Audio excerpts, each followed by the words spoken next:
Red light, green light, red light, green light, red light, green light, red light, green light, red light. Folks, welcome back to another episode here of the Soul Sessions. Of course, with your host, as always, myself, Soul. But with me today, power is quite an influential thing. And this guy, well, he has a vulgar way of displaying it. Welcome to the show, Franco Fate. Well, thank you very much. Glad to be here. Pleasure, Franco. It's an absolute honor to have you here on the Soul Sessions. But of course, we do with every guest. Every guest has a story. Every story has a beginning. Franco, how did your story begin as a wrestling fan? Oh, well, for me, it was back in what I call the what I think is the golden era of wrestling, which is the Attitude Era.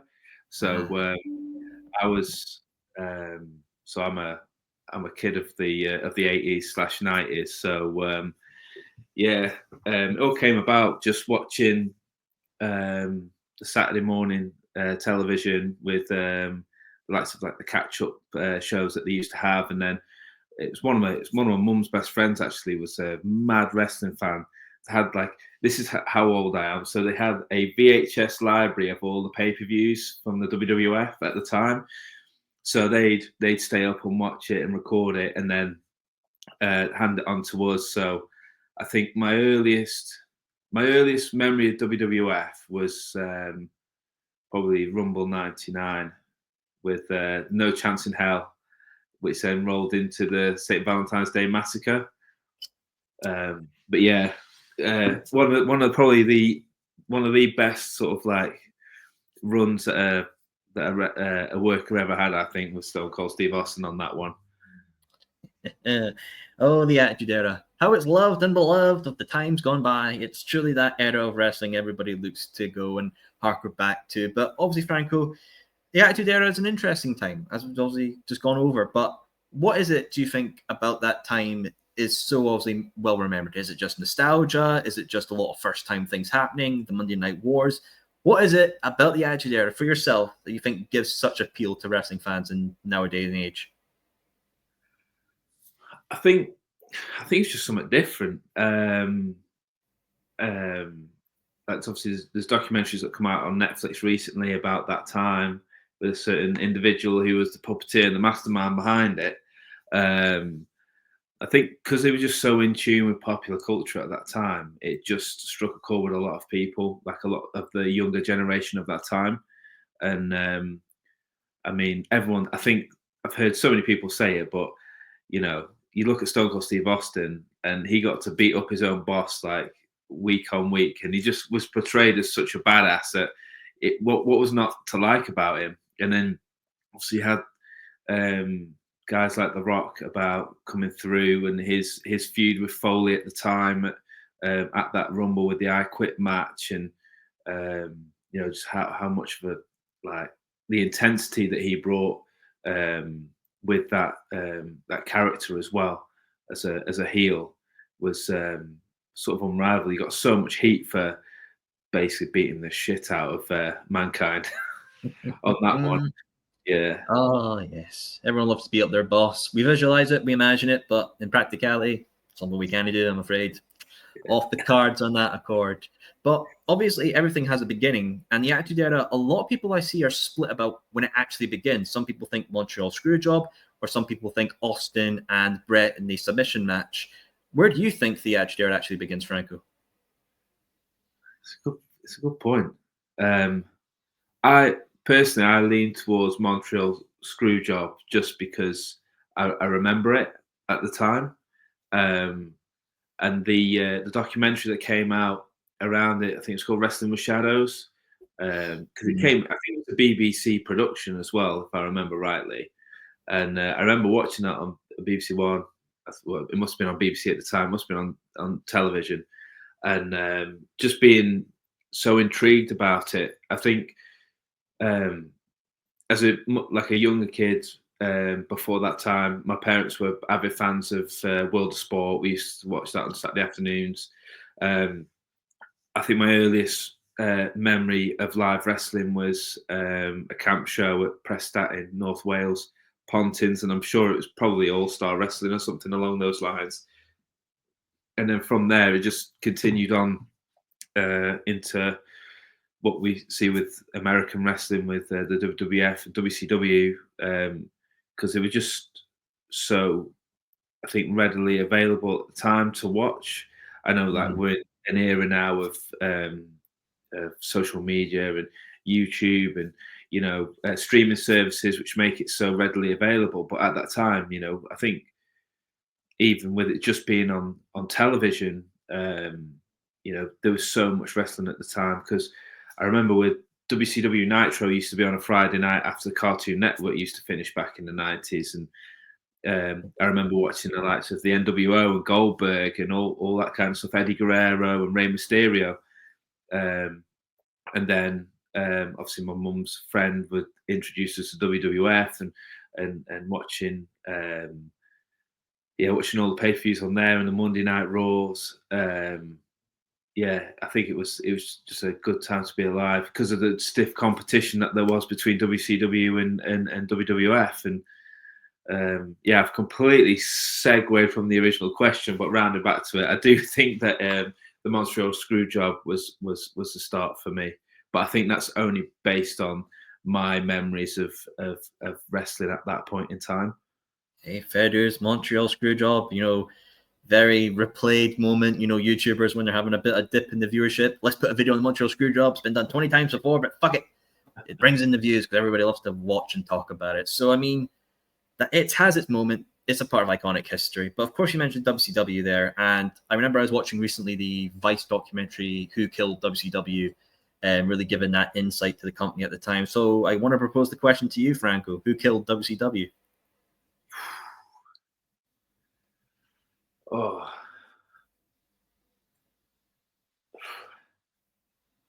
I think for me, I think it just had to be the backstage politics that just went on there, to be honest. Only obviously from the outside looking in and watching documentaries like Dark Side of the Ring with Bash at the Beach and all that kind of stuff, and I think it was just a case of too many egos all in a confined space created a bit of a nuclear bomb there that caused the demise of WCW, which is a shame, really. I mean, when you look back at their peak when they were beating when Nitro was beating Raw in the Monday Night Wars, they're I don't want to call it mid card, but you had the likes of like Chris Benoit coming up, Eddie Guerrero, Rey Mysterio, Super Crazy, and all them, and they had such a great talent of wrestlers. And then at the top, well, the main eventers was obviously NWO and Goldberg and that, and I think they just had such a good thing going there. It was just a shame that it all just fell apart. Hey, nothing lasts forever, as they say, and sometimes kingdoms fall. It's the nature of life. But obviously with WCW, you had your main event obviously around the big gold, but I feel like the second most important part of the company above the tag, the US or the TV, was obviously the cruiserweights, with likes of Eddie, Ray, Psychosis, and Juventud. And it's kind of weird that you don't really see a cruiserweight division in modern day. Obviously, we have Rev Pro with their cruiserweight championship, but no big company is really has a focus on the cruiserweight division. Obviously, WWE have done it in the past, but do you think with modern style of wrestling, a cruiserweight division is a lost art? I think it. Yeah, because we had the time like 205 Live and stuff with WWE, and it didn't quite, I think, hit off as much as they would like it to. Even though there was loads of super talented people that were there, I definitely think that there's a market for it on television. I mean, you look at WWE and they've just brought in Penta, who would be a great cruiserweight, and is a great addition to their roster. I think if they gave it the opportunity and gave it time and invested some good storylines into that division and that pool of talent, they could definitely make a success out of it. Mm-hmm. Yeah, if you want something to grow and be successful, you got to plant the seeds and, you know, give it the nutrients and the growth and the attention to get the rewards out of that growth. And who knows, maybe in the future, we never know what the future holds. But obviously, like WCW and ECW, two integral companies in the past. But it's interesting, especially for us in the UK. Obviously, WWE is now focusly on Netflix. No network, it's gone. But there's missing content. And obviously, that's a bit of a shame. The history, it's gone there. So I want to know, Franco, propose to you, say if Triple H or Nick Khan came to you and said, Franco, we can only put one of the companies on Netflix. There's only too much space. Would you rather see WCW or ECW on Netflix? ECW. I don't even need to think about it. Yeah, ECW, like for me, you know, they had all the extreme stuff, and you know, you got your Sabus and your Sandmans and stuff like that. But you know, you watch some of the matches between Jerry Lynn and RVD, and you know, that one example there. You know, just great wrestling, like Eddie Guerrero, short time there, and you know, Taz, his matches. That's the one thing I'm gutted about with the network going, is that because the vault is completely gone, I can't go back and watch all these great matches that happened in ECW.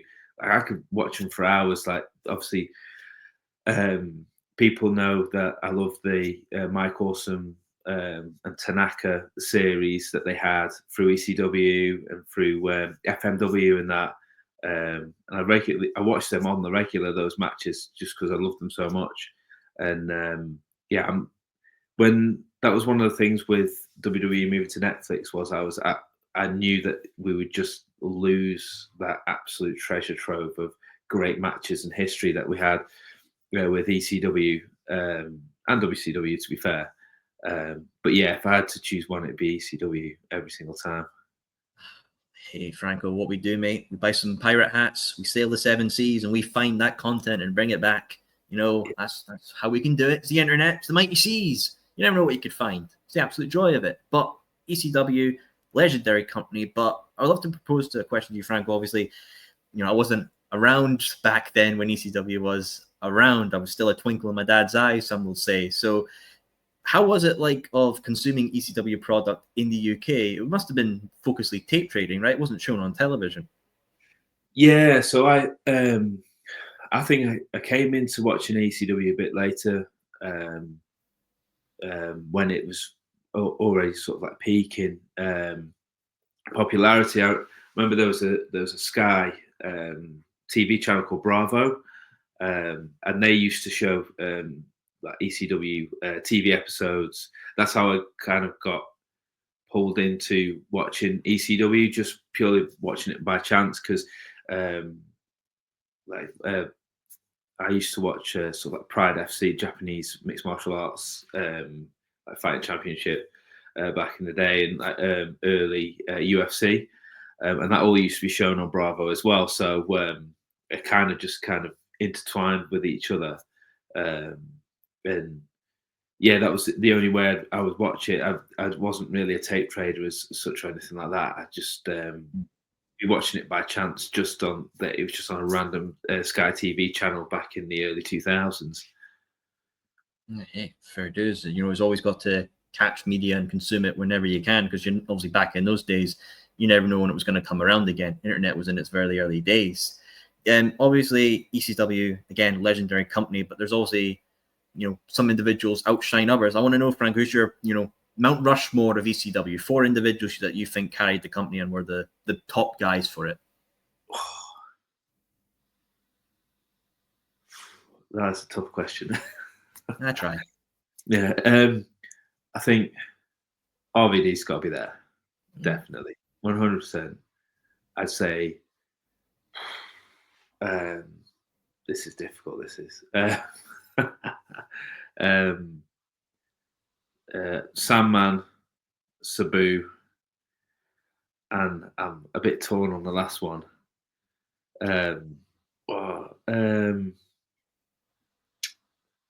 Might be a bit of a random one, but I'd just put Jerry Lynn in there, just because every single match that he put on for ECW was just a barn burner every single time, and I think people do give him the appreciation of his craftsmanship throughout those years, but I don't think they give him enough appreciation for what he did and the matches that he put on for ECW. Okay, no complaints here. I think that's a very solid list. One of those individuals you obviously mentioned, Sabu, has been announced for his retirement match this year during Mania weekend against Joey Janela at his GCW show. What do you think Sabu's legacy will be after this final match? You know, his legacy will be lived on now. Final retirement match. When you look back, what is the legacy of Sabu within the world of professional wrestling? He's, I think he was definitely just at the forefront of the extreme side of wrestling. I mean, you watch some of his matches that he had over in Japan for FMW. You know, them flaming barbed wire ropes matches and all that kind of stuff. You know, he definitely paved the way for a lot of sort of wrestling styles that we see today. Obviously, you know, I think if it wasn't for the likes of people like Sabu, you wouldn't have the likes of Rise and Bleeding Gums and Kumite and TNT as promotions over in the UK today, and GCW as well. To be fair, you know, you saw all we all watched the old sort of death matches of Japan from back in the late 80s and early 90s and stuff. But I definitely think that ECW brought it to a television audience in an extreme way, which wasn't too far that way, like what we would see in Japan in their like deathmatch tournaments and stuff. And I think it definitely turned a lot of people towards it and has, like I said, paved the way for it to still be around, that kind of style of wrestling still to be around today and to be so popular as it is now. Yeah, so I must say, like, thank you to Sabu for giving me the paydays I get today with some of the matches that I do for the different companies in the UK. Yeah, you do some funny matches indeed, brother. So let's talk about, as I always say, once a fan, always a fan, but you would be the fan that would take the extra step into the squared circle. I would love to know that journey. Yeah, so for me, you know, someone of my age usually been in the business about 20 years, but I came into it very late. So I've always been like a wrestling fan from an early age, and it's always something that I've always wanted to like step into. But sort of back in mid 2000s when I was like 17, 18 years old, I didn't really know of any like training schools or anything like that around my local area. So I was born and raised in Chester, which is like the northwest of England. And lo and behold, I only found out now that the All Star Wrestling School was only just down the road from me, which, you know, it is what it is. Life is life. You can't change the past or anything like that. But yeah, I came and moved to Nottingham, so 2015, around that time, and found out about House of Pain wrestling school that's run by Stixx. And I kind of lived in Nottingham for about 18 months and then moved back, and then basically my job circumstances changed, so I moved back to Nottingham again in 2019. And during that period of time where I was away, I thought to myself, you know, I'm going to move back to Nottingham at some point, and as soon as I do, I'm going to go to the open day for the wrestling school, and I'm going to give this a go, because we've all watched like Tough Enough and those kind of TV programs and gone, you know what, yeah, you know, I'll give it a go. Why not? So yeah, I moved back to Nottingham on the 20th of June 2019, I think. And then I went to the open day on the 21st. So the morning after, I literally piled all my stuff into the house, got it somewhat set, and then went straight down to the training school the following day and did the open session with Stixx. And yeah, as soon as I went and did that, you know, showed us how to like bump and like certain like wrist lock reversals and locking up and stuff like that. And yeah, from there I was just hooked in. So yeah, came into the game a bit later than I would have liked, but no, I'm still enjoying it nonetheless. You know, I can't complain in terms of what I've accomplished so far in a short amount of time. And yeah, it's just a bit of a kicker with the pandemic in 2020 because that set me back another 18 months before I could debut. So, but that gave me like extra time to train. The local council where the training school is were very giving in terms of they understood that it was a creative outlet for a lot of people, the wrestling school. So they let us sort of continue to train, but under strict guidelines to make sure that everyone was sort of safeguarded in terms of the spread of COVID at that time. But yeah, it just meant that I got extra time to train. And when it came to my debut in June of 2021, just on the off chance, had my first match against Stixx. So, I mean, that's just a dream come true in itself that your first match is against your trainer. So, yeah, got through it. Didn't mess up too bad, I don't think. And yeah, it was a really fun experience. And yeah, it just paved the way from there, really. Hey, you know, doesn't matter the age. Age comes with experience. Experience can translate into many forms of ways. I think that's a good thing to have in your catalog. Also, you mentioned Stixx, and Stixx is somebody I hear a lot. I've heard him from Molten Foreign. I've heard him from many others. Do you feel like Stixx is maybe an unsung hero of British wrestling? With like, I've seen like the caliber of talent he's trained. And it doesn't seem like a lot of people know about him. He's quite an unsung hero, would you say? I would say so. Yeah. I mean, you know, when you look at the people that he has worked over the years, like it's like a who's who of wrestling legends. You know, Marty Jannetty for one, Mick Foley, you know, Steve Corino. You know, the list is insane, and the amount of experience that he's got as well is like I personally think is unrivaled to a lot of people in the UK who are trainers.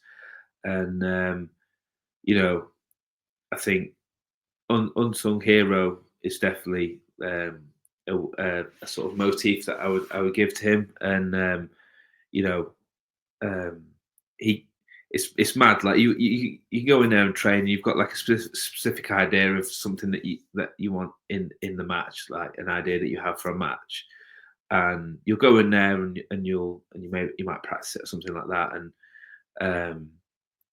like Stixx will be sat there watching, and he'll just watch it, and he'll go, well, actually, you could do it this way if it's this type of person, or that way, and give you another 5 ideas just based off that one idea that you've got. Like his brain should be downloaded. I don't know, and his knowledge spread as far and wide as possible because yeah, it just the amount of experiences that he's had, you know, 20 years of wrestling, God knows how many matches, and, you know, he's, you know, wrestled, like I said, a who's who of like WWE superstars and, you know, and other wrestlers from all over the globe. And, you know, I fully recommend that people should go down to House of Pain Wrestling Academy and, you know, spend just a couple of hours with him, just trying to, like I said, download his brain and you know, try and take, you know, you could easily take 5, 10, 15 new ideas or you know, pieces of knowledge that then you can then mold into yourself as a wrestler to further improve your craft. Hey, folks, get your tickets booked now. Get all that travel and destination on the line. Stock up on gas. There's an experience down there. You might want to get that information because it'll help you in your career. Now, of course, Franco, I know you mostly for your work in the deathmatch, you know, scene in the UK. But I would love to know, one, why is that particular scene a big interest for you? And two, what was it like exploring the British deathmatch wrestling scene? Yeah. Well, I'm just going to go out and say it. It's all Alton Thorne's fault. So yeah, I obviously we've talked about ECW and like the extreme side of wrestling, which I grew up watching, and I think it was just something of the time of me growing up as a teenager through the early 2000s. You know, you had, I think when you look at the landscape in terms of pop culture at that time with MTV and, you know, Jackass and ECW, WWF, Attitude Era, all that kind of stuff. You know, it will influence people one way or another, and I think it's, you know, like I said, I came into wrestling quite late, and I've always been the case that, you know, there's certain things that I've always wanted to do and tick off, and doing the more extreme stuff was one of those things I wanted to tick off the bucket list. Basically, just want to experience it and be in that kind of setting and you know, that kind of atmosphere. But then as well, it's just to sort of live out my little ECW dream as well, and it just basically all came about from Lust for Death. One, Bleeding Gums, you know, I think Alton was meant to face Iceman in the first round, but then things changed and there was an opening, and he said, like, you know, do you fancy it, mate? You know, me versus him. I think it was a good in for me into that kind of scene, because, you know, me and Alton come from the same wrestling school, and you know, we've trained together, and there's a level of trust there. Not to put him over too much, but uh, yeah. So I just took the opportunity and, you know, did the first one, and I was like, you know what, I kind of enjoy this. And then yeah, it just kind of snowballed from there. Trying to think, I think the second match I had was against Michael Caden at Rise in a no-ring death match, and that was yeah, that was an experience, just wrestling without a ring in itself. Never mind all the weapons and the enclosed space and stuff. And it just, yeah, like I said, and then it just sort of progressed from there. And then Kumite picked up on it, and then I went sort of from the strong style of matches that I was doing at Kumite, and then moved more into the death match style of stuff. And yeah, it's pretty much snowballed from there. And I think, you know, looking at last year, being able to have matches of some form against all the Deathmatch Outlaws was another like big tick for me. And then the having the match against Jaden Newman, so like as an import from America, was like another big tick for me, in terms of like bucket list items that I wanted to do.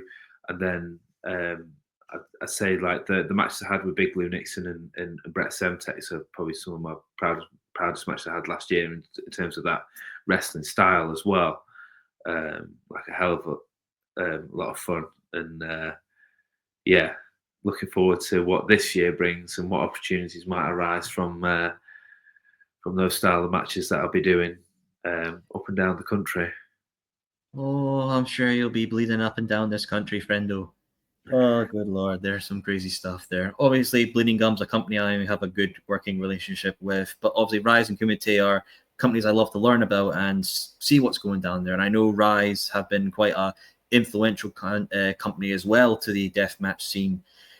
What do you think, obviously, with Rise and Kumite's impact upon not only just British deathmatch wrestling, but wrestling in Britain as a whole will be, say, 10 years down the line? What do you think that impact will be? Well, I think with Rise, they're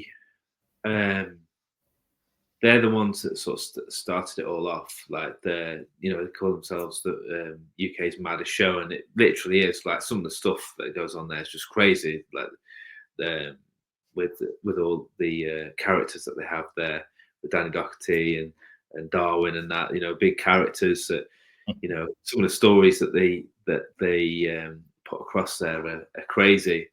And you know, when like for instance, props where it's due for Darwin when he said, you know, when he broke his ankle or claimed to broke his ankle, he completely fooled me up until the point where he turned his back on Brett Semtex, and you don't get much of that anymore in terms of people staying true to their sort of character and delivering stories like that, which was for me was refreshing, I'd say, in terms of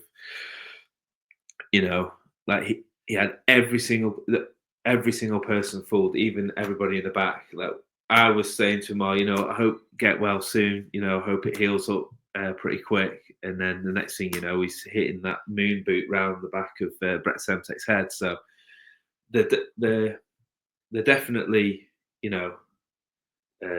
different, and what they offer is somewhat different to what you usually see around the UK, and I think that's what sets them apart. And like for instance with Kumite as well, they've been 3 years now. I was there at the first one, and at Pot World in Derby, and it was just absolutely mental, just carnage. Like the whole thing was in terms of like all the weaponry and everything that was going off in that triple threat match between Alton, Darko, and Joe. And with them, it's definitely very much a punk rock vibe. I think what they have had with Vines was something that was quite different as well in terms of the setting, with the outdoor setting that they had. People commenting from America saying, I know that's a Kumite show because of the backdrop with it being set out in the beer gardens and stuff. But I think with Malachi and Fletch, they're definitely like I said, they definitely bring across that punk rock vibe, and it's much more of a DIY setting, not as like clean cut as some of the other places that you see. And I think it has its own endearing factors behind it as well, which just keeps getting bigger and bigger. Running the shows in Derby, pulling in like 120 people, 150 people into a small club venue or into Vines and that. They're obviously doing something right, and a lot of us from the local area really look forward to those shows when they do happen, because I think there's just a really good bond with the backstage in terms of in terms of the locker room. So it's always I think because obviously they had a show over last weekend, which was a bit of a warm-up show with a couple of bands playing and stuff in the run-up to the Double Dragon show next month.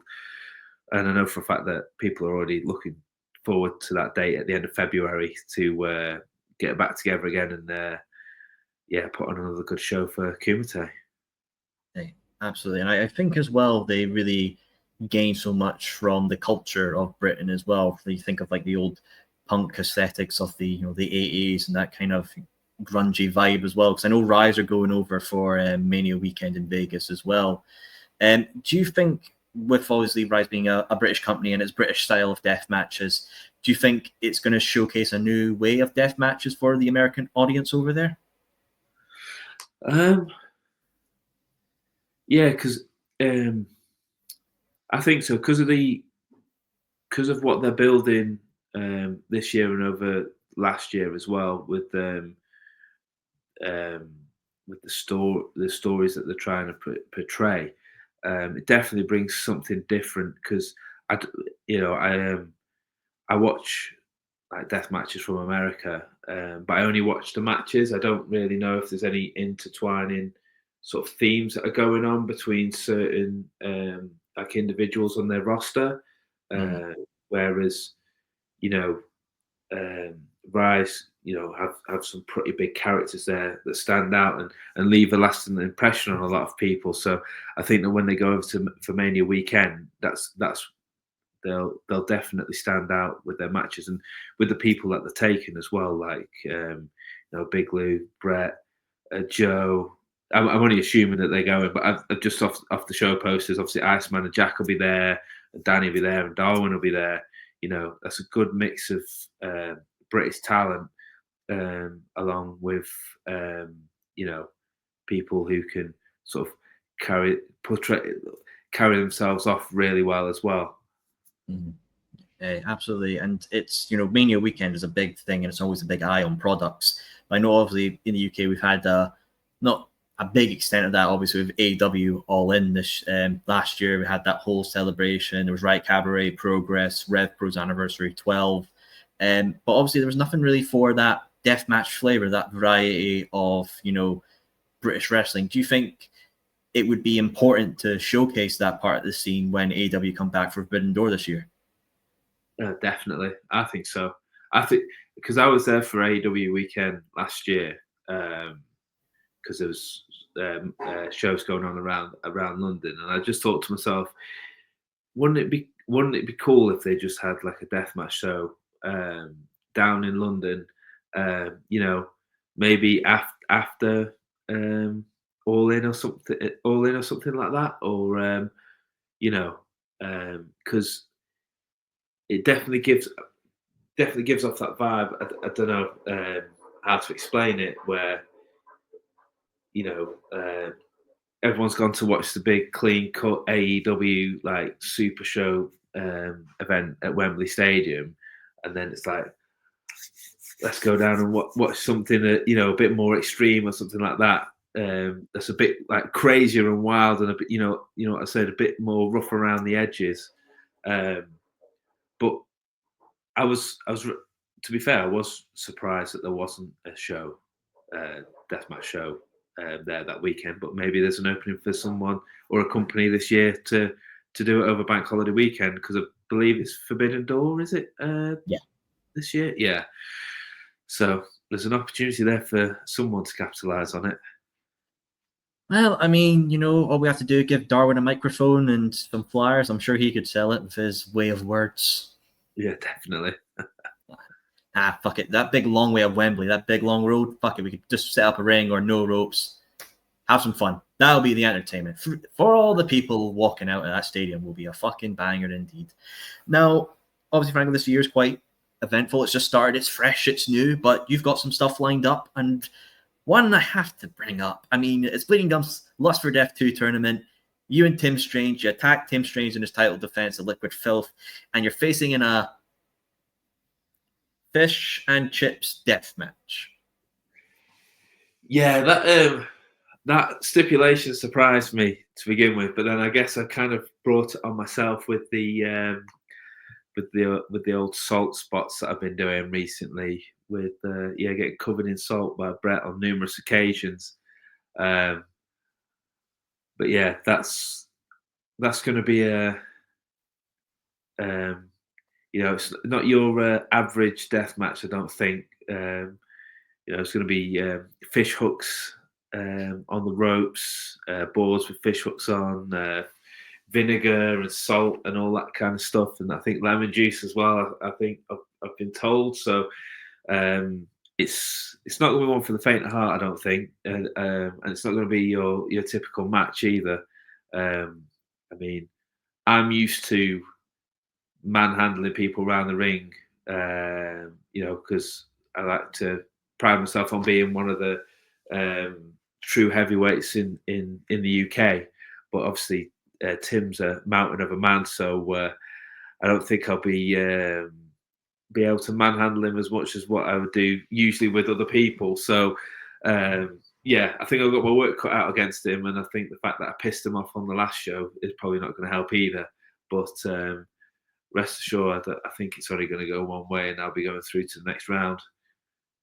I mean, I saw that, Franco, and I thought, is he just trying to tell me he's hungry? He's not had a good fish and chips, and he's wanting a death match. He wants people to bring the food so he can connoisseur all the taste buds are right there. Like, I know Dundee, it's all right, city, it's all right. It's no mass city, but it's all right. If you need a good fish and chips, just let me know. I will hook you up with the best scran I can. But like, hey, good luck in that death match. It will be a spectacle to do. But obviously, Lust for Death 2, you were in the inaugural Lust for Death and your first entrance to that scene. Hey, look, you win the whole thing. I'm rooting for you. I root for any guests of the show, but that does mean, leading down the line, it could mean a title match for the Bleeding Gums Wrestling Deathmatch Championship. For the company that you made your entrance into this scene, what would it mean to win the championship of that company? It'd be a full circle moment, I think, for me. You know, I think credit's where it's due with Andy in terms of what he's building there at the moment. You know, it's only 12 months into running that promotion, and you know, you see it everywhere. Clips from the matches, and you know, the turnouts for the shows are building as well.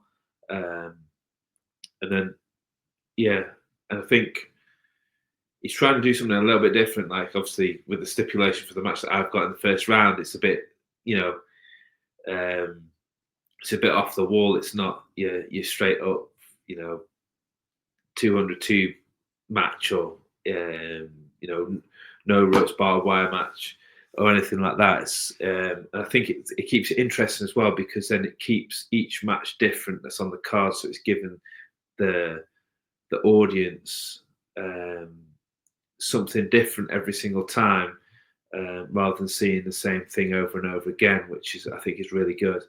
But yeah, I think to win that title, I think would be a milestone for me, and it make me feel like I've made an impression within the deathmatch scene as well. So, and I see that Alton's got the belt at the moment, and we have a rivaled history. You know, we don't pull any punches when we get in the ring together, and you know, credit where credit's due. You know, he's brought me into this, but I'd be more than happy to take him out of it as well. So I just hope he knows that, you know, if it's me versus him for that title, it's going to take a lot for him to keep hold of that title if he does keep hold of it at the end of it when it's all said and done. So yeah, we'll see. Oh, good Lord, never piss off the kin freak. I've done that too much, and I'm trying to be in the good house for once, not in the bad house. But obvious, well, with 2025, we're seeing new companies starting up. Seeing this NCW company that started up as well, and you're going to obviously be a part of it in a 2 versus 2 hardcore titles match. Obviously yourself against the Harrops, you know, the powers that be. 2 versus 2. It's very interesting. They say it's not a tag title, which is interesting. How do you feel about, like, obviously these new crazy concepts coming up within wrestling? Do you think it's a good way of just showing that the business can always evolve? Yeah, I think that is the case. You know, there's so many promotions in the UK now. I think there's a Twitter or X account somewhere that documents all the shows that are happening throughout the UK over the course of the year through a spreadsheet.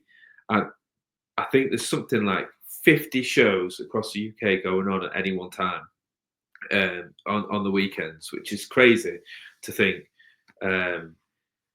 And I think it's good that companies are thinking outside of the box in terms of how they can change stipulations or change the way that titles are perceived, just to make it a little bit different, just freshen things up a bit. And this 2 versus 2 hardcore titles one is another one, and you know, they've been doing some street brawl arena matches that have been I've been seeing online quite a bit. Obviously, Alton and Tim had one over the weekend.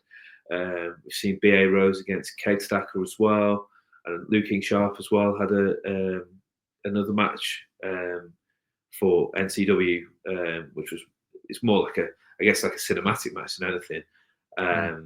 So it'd be interesting to see how it all plays out at the end of the month with the full blown wrestling show that they are doing, based on like hardcore rules, and I'm looking forward to seeing how we fare against the Harrops as well, because obviously Iceman's a legend.